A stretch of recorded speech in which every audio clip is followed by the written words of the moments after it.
嗨，大家好，我是坦皮叔。今天是2025年7月21号，这一期我们继续聊聊恒大清盘，聊聊中国的房地产。我们先看房企的消息。今天晚上有一篇文章是介绍碧桂园债务重组方案。这个7月15号啊，碧桂园公布的债务重组方案让市场震动，多位债权人在知晓方案细节后情绪低落。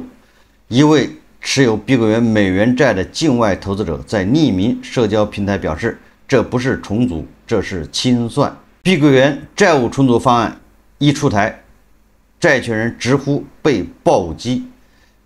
这一方案涉及约1580亿元人民币的境内外债务，覆盖了碧桂园60%以上的有息负债。截至2024年6月底，碧桂园总负债已攀升至2342亿元，较2023年增长4.7%。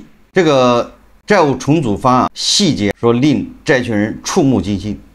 对于境外美元债持有人，碧桂园提出的偿还比例仅为本金的25%，也就是1/4。那有人就说了，那还能拿回25%，这不是可以吗？还要什么自行车？都已经这个情况了。事实上不是，25%的本金也要分10年分期偿还。那有人就说10年就10年，就退而求其次，你25%，也就是比如说你1个亿，现在人家只能还你2500万。有人就说2500万就2500万嘛，我认栽，这还没完，2500万分10年给。有的大聪明一想，那也行吧，我先拿回来250万，你这个不得先给吗？对吧？我1年拿回250万，我先拿是一点啊，这个清偿率也可以。我只要拿一笔，我的清偿率就是2.5%。就比一般的破产清算要多了。万一拿2年呢？万一拿3年呢？有这么好的事吗？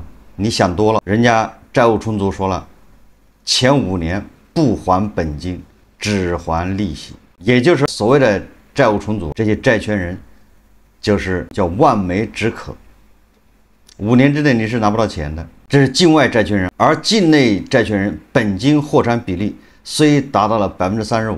这个比那个25%要高，但是一样的也是分期偿还模式。所以说债权人这个叫欲哭无泪。这个行业专家指出，碧桂园此次重组方案苛刻程度超出市场预期，反映出当前中国房地产市场困境深度和复杂性。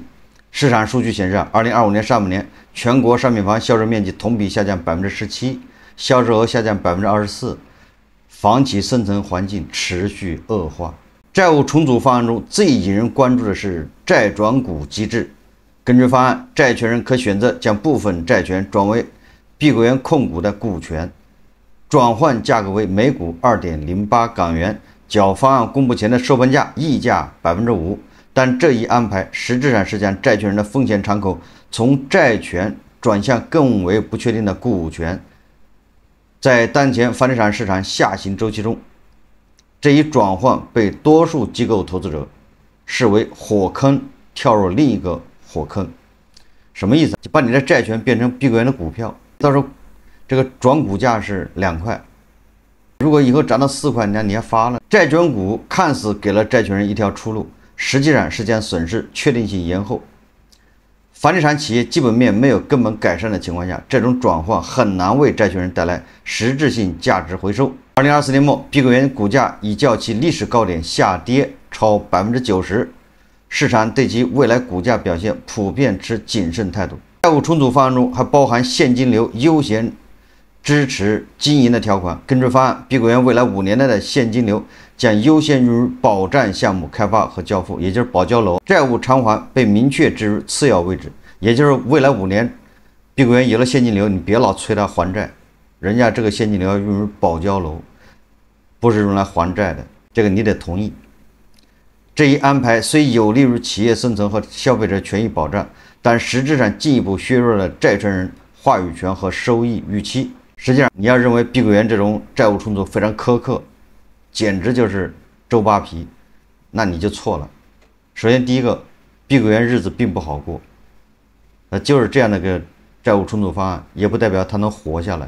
第二个，整个房地产行业都这样，也就是碧桂园的这个窘境，它不是孤立，什么融创的债务重组，其他的房企债务重组是差不多，大差不差。我在以前节目反复强调，一个就是展期，就是债务展期，未来10年再付，5年以后才开始付本金，这就是展期。还有一个叫什么转股，把你的债权变成股权。还有一种就是展期加转股，本质上就是3种模式。2024年至今，中国 TOP 100房企平均销售额同比下降36%，行业整体面临前所未有的生存压力。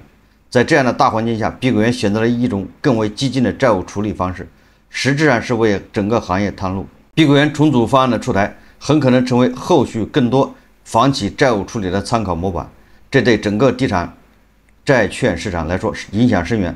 根据金融市场数据，方案公布后，多家处于困境中的房企债券价格应声下跌，反映出市场对行业债务处理前景悲观预期。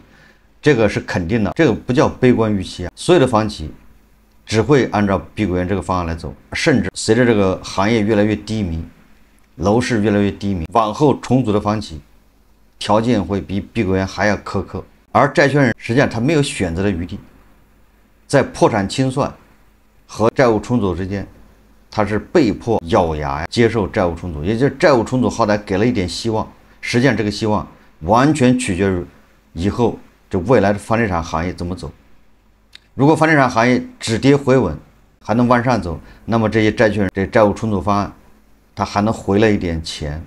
如果这个楼市继续低迷，像所谓的日本消失了30年，不要说30年吧，你就来个5年，继续这么低迷，你这所有的债务重组方案不过是聋子的耳朵，是个摆设，是一种心理安慰，没有什么实质作用，到时候还是赔不起。你像5年以后才开始付现金，那时候他公司保交楼结束了，公司可以破产了，没有资产，债权人你们看着办，有什么手段尽管使吧。5年以后有可能就是这种场面啊，房企他没资产了，他任务也完成了，保交楼反正保的差不多了，留下一个壳，你们随便折腾。与过往房企债务重组不同，碧桂园此次方案并未获得显著的政府资源支持。方案中虽提及了潜在的资产处置计划，但缺乏具体的政府引导基金或国企参与内容。也资产管理公司啊，什么信达呀、东方这种债务重组，这些资产管理公司是不会参与的，除非你是破产重整，是吧？破产清算、破产重整，你比如说重庆的金科，它就是破产重整，就由那个资产管理公司介入。因为破产重整是用法院的手把那个债权给你直接缩水，10个亿，他只赔你1个亿，还有那9个亿没了，法院判决裁定债务直接打折。这个碧桂园的债务重组协议是平等主体之间做下了协商博弈，大家达成的一致，它不是法院强制。这一现象反映出当前房地产去杠杆过程中政策调整的微妙变化。金融监管部门一位不愿透露姓名的内部人士说，当前政策更倾向于通过市场化方式解决房企债务问题，避免形成系统性道德风险。2025年初公布的房地产政策文件中明确提出，要促进房地产市场良性循环，防范道德风险。这一表述被业内广泛解读为对过度救助的警惕，也就是市场化、法治化。所以说到这儿，我们不仅要对深圳国资委、深圳地铁这种不计代价、疯狂的给万科输血，去拯救万科，也是要考虑一下它的成本、它的代价、它的得失。从债权人结构来看，此次受影响最大的是境外机构投资者。据统计，碧桂园境外美元债持有者中，约85%为资产管理公司和投资基金。这些机构普遍对重组方案表示失望。表示失望有什么用？你还得被迫接受，不接受那就清算，那你获得的会更少，直接就没了希望。某国际资产管理公司债券交易主管表示，这一方案损害了国际投资者对中国企业债券市场的信心，未来融资成本将显著提高。这个也是没有办法的事。本来境外美元债机构，也就是你要穿透下去，真正的境外美元债的持有者或者叫投资人，恐怕都是内资啊，都是这些国内的企业在海外他留下的那些资金和结余的外汇，他们投资的，对吧？我就不信还真有美国人跑到那资产管理公司去买投向中国的房地产的这些债券投资，有，但肯定不多啊，更多的恐怕都是咱们自己人换了个马甲回来投资。当然了，碧桂园这种重组很显然把购房者权益还是放在了优先位置。对于普通购房者而言，碧桂园重组方案传递出重要信号，方案中明确将项目交付置入优先位置。这一安排有利于保障已购房但尚未收房业主的权益。据统计，碧桂园目前仍有56万套在建住房需要交付，涉及购房者168万人。所以说，碧桂园的保交楼是它首要任务。如果你买的房子是碧桂园的烂尾楼，总体上还是有希望。但我也不敢说所有的碧桂园烂尾楼它都会给你保交楼，这个不好说。但是估计大部分它都要想办法完成。这未来5年有1分钱，它都要用在保交楼上面，而不是用在还债。债它是不还了，也就是购房者的利益摆在第一位。但是如果这个楼市确实低迷，一套房子都卖不动，那保交楼也是个问题，它没有现金回来，怎么保？虽然你放在第一位，但它确实没钱，有什么用？截至2025年7月，中国百强房企中已有27家启动债务重组程序，涉及的债务规模超过1.2万亿。碧桂园作为行业龙头之一，其重组路径无疑具有释放效应。当债权人面对暴击般的重组方案，他们叹息不仅是对个人投资损失的哀叹，更是对中国房地产行业转型阵痛的见证。从高杠杆扩张到理性回归，从狂飙突进到稳健经营，中国房地产正在经历一场深刻的变革。实际上，债务重组只是一个缓兵之计。我个人认为随着房地产逐渐的低迷，或者你说稍微乐观一点，就触底，那未来5年以后，这些所谓的债务重组房企还在不在？打个问号。也就是他保交楼任务结束了，恐怕他也就任由债权人处置了，你们爱地咋地，他没有资产了。现在出个方案，无非就是让债权人稳住，你们别吵，别闹，别一天到晚要钱，5年以后再还。我现在要专心致志保交楼。我们再看一看，这又是小作文，说高盛最新的研报又出来了，说咱们楼市要再跌10%，2027年将见底。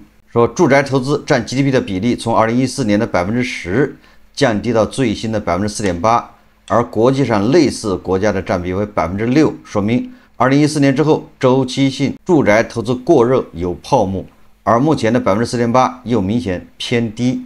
这个就是刻舟求剑，老把我们跟国外的这个去比。说但即使偏低，也不意味着楼市会快速反弹，因为房地产犹如杠杆效应的驱动，就是超涨超跌。从2021年的快速下行，眼下很难停止下行。除此之外，高盛判断楼市趋势还要看消费，原因在于只有消费企稳，才能确保价格企稳，只有适度通胀才能有利于楼市向上。要看私人消费占 GDP 的比重，就要看私人消费领域。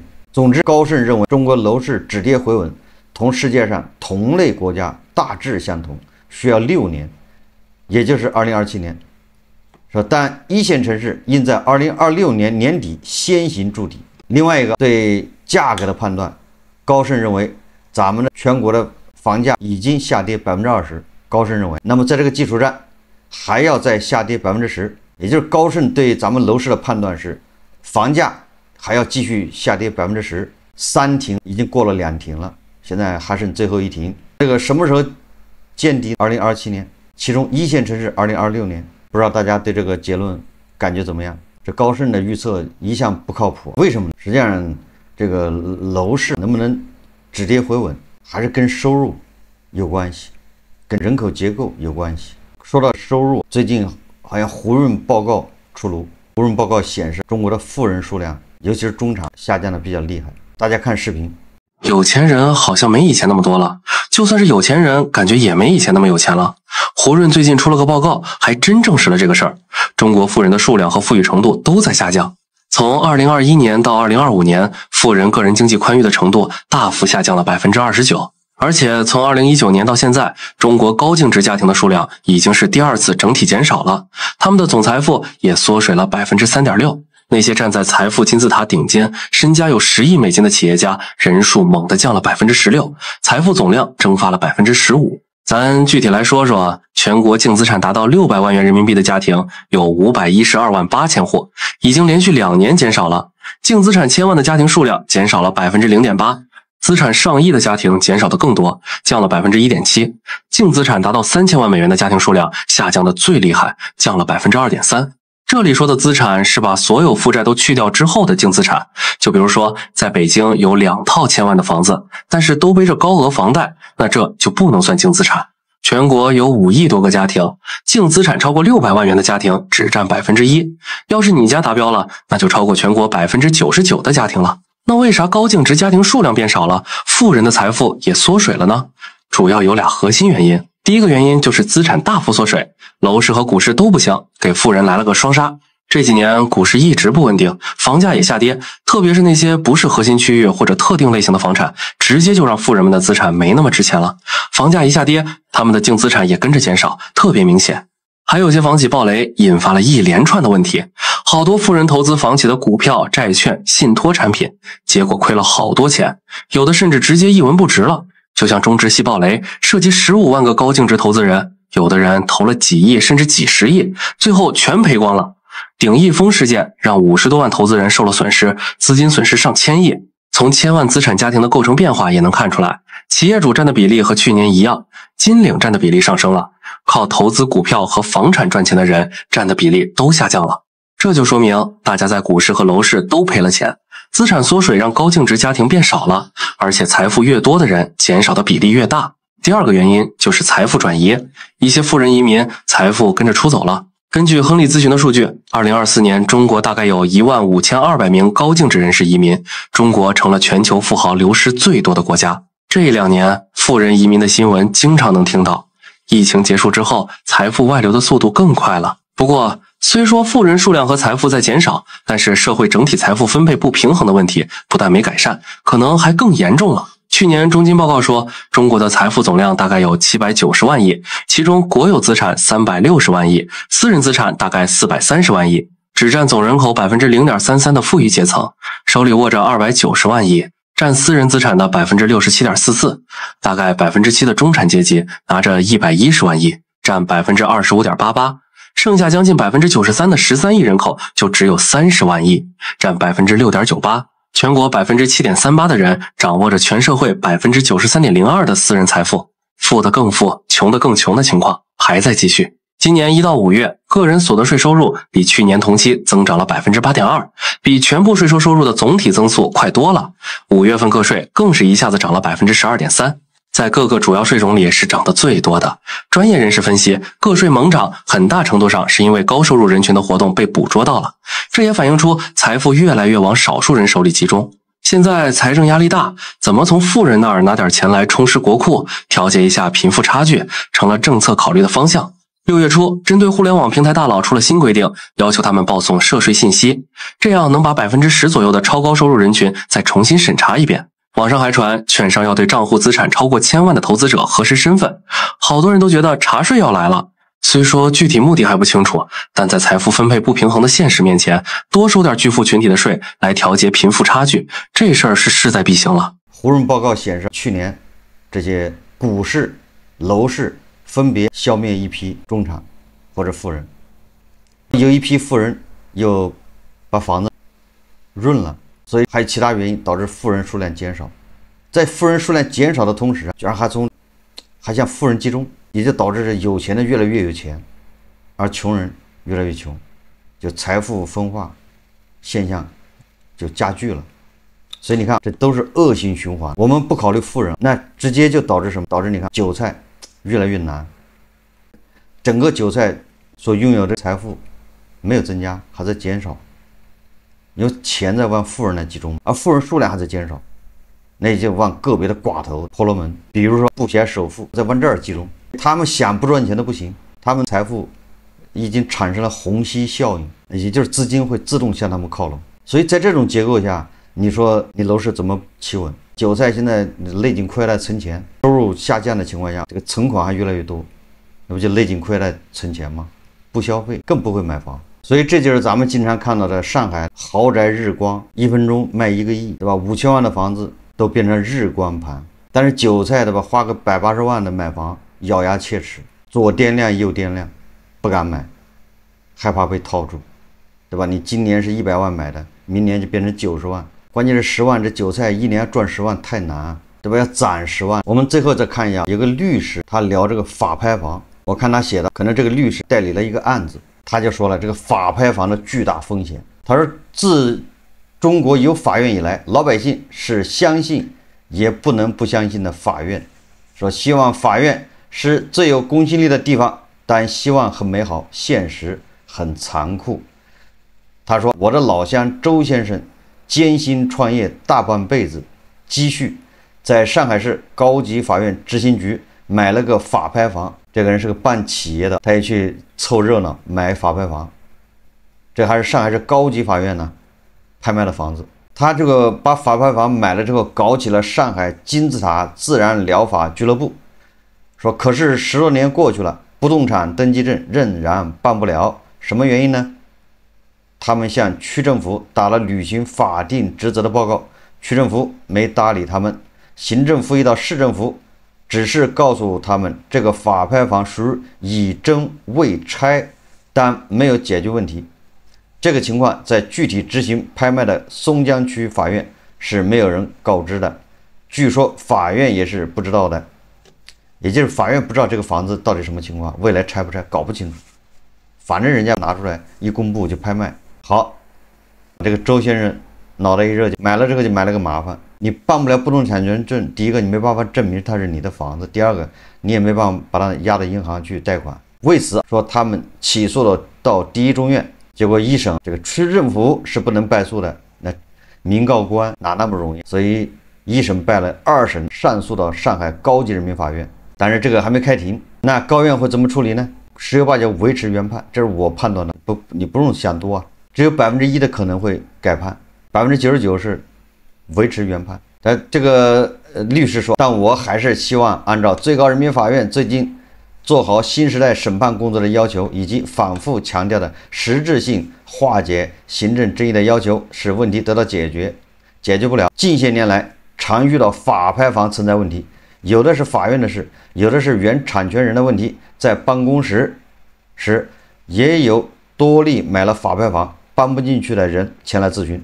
前几天，我那办公楼，也就是北京市西城区大太平街6号富力摩根中心大楼，突然墙上冒水了，物业一找原因，原来是上面9楼的法拍房出了问题，原产权人交付房屋之前把供暖水管剪断了，市里的供暖公司这几天试运行设备，所以导致了灾难。你看看这个法拍房里面什么问题都有。我记得我在我的节目里面一直劝大家就不要参与法拍房，你那个法拍房比市场价便宜多少？便宜2折。比如市场价1万，法拍房8000或者7000，你看上去是便宜了3000，但是这里面孕育的风险太大，只要你赶上一例，那你就完了，耗不尽你的精力，最后是没完没了，扯皮。这样的例子太多了，所以不要贪图便宜去买法拍房，除非你有特殊渠道，就是你跟法院关系太深，法官对那房子了解的也太深，或者是你就知道那房子，对那房子知根知底。关于法拍房设局专套老乡专套朋友的，我在以前节目也说过，媒体也有报道。所以说法拍房不要碰，你要碰法拍房，那你得艺高人胆大。我在想，如果你要是艺高人胆大，你恐怕在别的领域早就成功了，没少赚。你应该有这能量，你都能搞法拍房，你把这个劲头放在别的地方，一样会获得成功。所以对于普通韭菜来说，不要老想着去占便宜捡漏，老老实实的认清自己，努力工作，实在没机会那就躺平歇一歇，不要老想着这些捡漏占便宜的事。天上不会掉馅饼，天上只会掉榔头，掉这个大铁锤。好，这期节目咱们就聊到这里，感谢大家收看。如果喜欢我的节目，欢迎订阅转发，也可以在下方留言评论，谢谢大家。